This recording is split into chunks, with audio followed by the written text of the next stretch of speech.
Alrighty, today we're just going over the nervous systems and brief outline of everything. First, to start, we have the two members of the autonomic nervous system, which is the sympathetic nervous system and the parasympathetic. Now, the parasympathetic nervous system is primarily responsible for rest and digest. Sympathetic nervous system is fight, flight, or flee. And so the actions that they will do on their effector organs will be associated with those type of responses. Now, the sympathetic nervous system is a little bit more complex in the amount of pathways that there can be for sympathetic neurons. So we'll start with the sympathetic nervous system. Now, the sympathetic nervous system is only from around T1 to L2, the thoracic and lumbar vertebrae, and so it's only found in the spinal cord of the thoracic region. And in the thoracic region, there's this lateral horn, right here, and so that's where the sympathetic neurons originate from. And so the first pathway that sympathetic neurons can take is they will have a myelinated neuron that comes out of the lateral horn of the spinal cord, and then it goes into this spinal nerve right here, this blue part. And it gets a little bit sidetracked, and something unique about the sympathetic nervous, both the sympathetic and parasympathetic nervous systems, is that they are always two neurons. Whereas over here in the somatic nervous system, it's only one neuron. And this is consistent for all their pathways. So this little guy, the sympathetic neuron, needs to go somewhere to synapse. And so it takes a divergence out of the spinal nerve and comes into these sympathetic chain ganglia. And that is where this will synapse out. And so then there will be another sympathetic neuron here that synapses with it, and it will go out back into the spinal nerve and continue down to its effector organ. Now, sympathetic neurons and spinal nerves primarily go to things like the skin, blood vessels. They don't go into any cavities. So that's the first pathway. And important to note here is that this sympathetic neuron is actually unmyelinated. Kind of had to destroy that a little bit, but if you can see that they're supposed to be dotted lines, and the first half of the sympathetic neuron is myelinated and the second half is unmyelinated. This is also consistent with the PNS as well. Now, another pathway that sympathetic neurons can take is starting here in the spinal cord, lateral horn. They come out and they also come to the sympathetic chain ganglia and they synapse. But instead of going back to the spinal nerve through the gray rami communicantes, it synapses and then goes directly from the sympathetic chain ganglia to its effector organ. And that'll be for every organ in the thoracic cavity or above the diaphragm. All right, and it just comes straight from the sympathetic chain ganglia. Now, there's a third and then also like a fourth pathway, and that's right here. If we have this other sympathetic neuron, it will actually come out and it will go to a different type of ganglia separate from the sympathetic chain ganglia called the collateral ganglia, and that is where it's going to synapse. And the collateral ganglia are typically closer to the effector organs, still not on top of it, as we'll see with the parasympathetic nervous system. But for example, the enteric system, there's often collateral ganglia to help with the digestion muscles. So as you can guess, then this synapse is here, and then goes to organs of the abdominal cavity, or really smooth muscle beneath the diaphragm. Now, a third type or fourth type of neuron can be one that comes out and still goes through the collateral ganglia, and it's myelinated, and it just passes right through the collateral ganglia, and it will actually synapse on top of the adrenals. And this is still considered a 2-neuron pathway because the adrenal gland itself is kind of like, it is a neuron, the receptors here. And so then that releases adrenaline and other things like that. So these are the pathways of the sympathetic nervous system. Now, the parasympathetic nervous system, thankfully, is a lot easier. It really just, that's one pathway that you come from the spinal cord. And then the parasympathetic ganglia are really, really close to their effector organs. And so they have a long myelinated neuron and a short unmyelinated second or postganglionic neuron.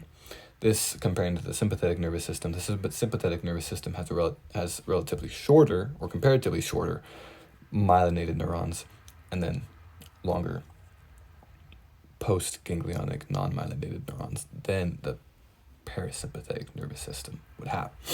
So it continues myelinated to ganglia that are a lot closer to the effector organ, and then there's another parasympathetic neuron that's unmyelinated that then synapses on the effector organ. And that's the parasympathetic nervous system. Way to go. Let's do it. Now, with the somatic nervous system is for voluntary control, right? The A and S is for more like non-voluntary or smooth muscle control. So the somatic nervous system is only one neuron, and that just goes all the way to the effector organ, myelinated the entire way. It doesn't go to any ganglia or anything like that. That's the somatic nervous system. Now, how do these neurons communicate with each other? Well, we talked last time about the propagation, right, of action potentials. And so at the very end of an action potential in a neuron, it'll get to the axon terminal, right? And then it will release some sort of neurotransmitter oftentimes. And then the next neuron will have some gates on them that will pick up these neurotransmitters, and then there'll be a response. Now, the neurotransmitters of each of the systems are different. For the parasympathetic nervous system, both the synapse in the ganglia as well as the synapse on the effector organ, both of those will be acetylcholine, or ACH. And that will be the neurotransmitter for the parasympathetic nervous system. Now, for the sympathetic nervous system, that will be a little bit different. The receptors and the neurotransmitters for the synapse in the ganglia are the same as the parasympathetic nervous system. It's going to be acetylcholine as well, right here. However, on the effector organ, it will be a little bit different. It will instead be norepinephrine that is released on each of these.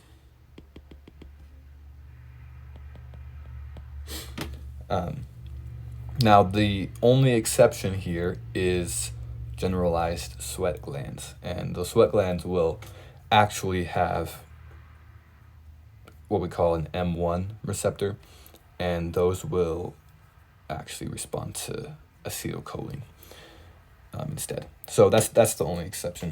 Other than that, for the sympathetic nervous system, the first synapse is acetylcholine, and then the second synapse is norepinephrine. For the somatic nervous system, it's also similar. It's just acetylcholine as well. Now, we can classify what kind of receptors are on the neurons based on what kind of neurotransmitter or molecule they react to. And so there's two types. There is cholinergic, well, actually I can write this in color. Cholinergic. And then there's also adrenergic. I think that's how you spell and pronounce that. Now, adrenergic receptors respond to catecholamines, which include norepinephrine, dopamine, and epinephrine are the most common ones for neurotransmitters. So those are adrenergic receptors. So if you can see here in the sympathetic nervous system, the synapse on the effector organ would be adrenergic, whereas cholinergic are receptors that respond to acetylcholine, and so the synapse at the ganglia will be cholinergic receptors.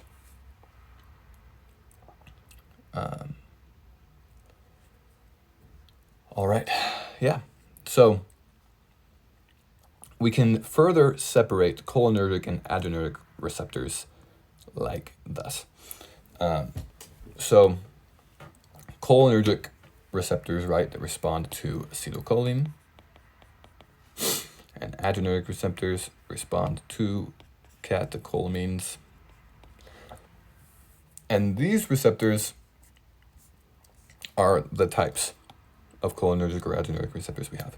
Now, N1 is cholinergic, and this is actually a special type.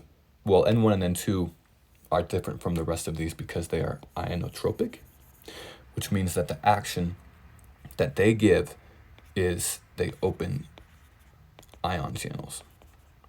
So they'll bind to the cell, and then the cell will then open more ion channels.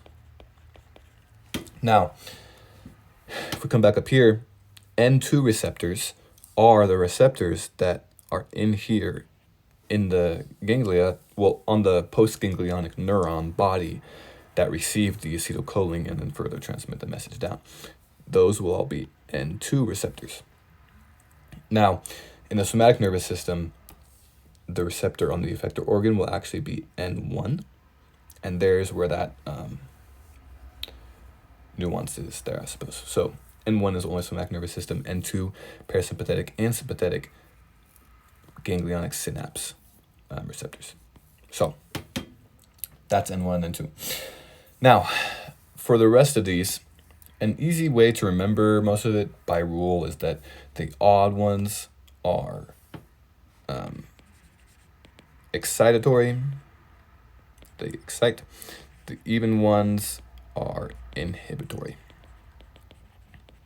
Now, muscarinic receptors, right, or M1, M2, M3, M4, M5, these receptors are cholinergic, so they respond to acetylcholine, and they will do a few different things. The excitatory ones, or the odd ones, right, will be, all of these will be metabotropic, or all of these, all of these orange ones are actually metabotropic. I'm not sure why that color is different. But that means that they cause a G-protein coupling cascade in contrast to opening ion channels. And so the even ones will have a second messenger of PLC. I believe that stands for phospholipase C. And so that will cause IP3, which will lead to an increase in intercellular release of calcium. And so that will be M1, M2, or M1, M3, and M5 will all do that excitatory action. Now, M2 and M4, right, they're the odd one, or the even ones. Sorry, they do something different, but they're the even ones. They will cause CAMP or cyclic AMP to go down. And these M receptors are the ones that are on the effector organs here. And so that makes sense, right? Nicotinic receptors are between the neuron and the neuron, and they are responsible for continuing the action potential to the other neuron, and so they open ion channels. Now, the metabotropic ones will cause G-protein coupling cascade, which will cause other actions. Now, for the muscarinic ones, those are the ones specifically for the PNS most of the times, the parasympathetic nervous system. So the receptors here on the effector organ will be a muscarinic receptor. And then the only exception again is in the sympathetic nervous system, the sweat glands will actually have a muscarinic type 1 receptor there as well. But that's an exception. Now, adrenergic receptors, they respond to catecholamines or things like norepinephrine, epinephrine, and dopamine, and they respond in differing amounts. We can see that the Ds, right, they respond to dopamine primarily. Alpha 1, alpha 2, and beta 3 all respond to norepinephrine more than epinephrine, whereas beta 1, the one that's on the heart, has an equal affinity for both, and beta 2 prefers epinephrine over norepinephrine. So those are some of the differences between them. And they also will have different effects. For example, alpha 1 they're all metabotropic, right? So G-protein coupling cascade, but instead of the second messenger being CAMP, for alpha 1, the second messenger is again PLC, which causes an increase in intercellular release of calcium ions. And the rest of these then will all have something to do with CAMP. Alpha 1 is kind of the only outlier there. Now we made the rule, right, that even was excitatory, odd was excitatory right here, even was inhibitory. So for most all of these, we can say, A2, that's inhibitory, right? So that will cause CAMP to go down. B1 is excitatory, so that will cause CAMP to go up. B2, we're going to skip. B3 will cause CAMP to go up. D1 will cause CAMP to go up, and D2 will cause CAMP to go down. Now, B2 is the exception here. It's a little bit different. It actually causes CAMP to go up as well, and this will be in the lungs. And this will make it so that your lungs will actually expand more. And so it causes CAMP to go up there. Now, when we're talking about the G-protein coupling cascade, how it exactly works is shown right here. I'm just doing a quick little overview. You have a agonist, right, or the thing that stimulates the receptor, and say it comes in here and attaches to this protein here. Then this G-protein, it's also attached to different parts called A, B, and C. And at the beginning, before this little thing binds, there's GDP attached to the A, and then after it binds, what happens is the G-protein will go through a conformational change, causing these subparts to detach and go away, and the B and C subparts will actually also kind of slide down and go away down that way. And then the GDP changes into GTP, and that is actually what's responsible for a lot of the change there. Now, This little A part will then continue down and it'll kind of slide along here, and then it'll hit a protein that is designed to interact with. And depending on what that protein does determines the kind of response that is up here. So this protein, for example, will be an enzyme and cause molecular changes, and it'll cause the production of AMP. So that would be how cyclic AMP would go up. So now in order for it to go down, there is a pathway as well that prevents the A from attaching back to the G protein, and so that will inhibit CAMP production, because then this A part can't continue going through this cycle and causing more CAMP to be produced. So that's a brief overview of the G protein cascade. This was an overview of the neurotransmitters and their actions, and this was the parasympathetic, sympathetic, and somatic nervous system. I don't think I'm forgetting anything, so thank you, and have a great day.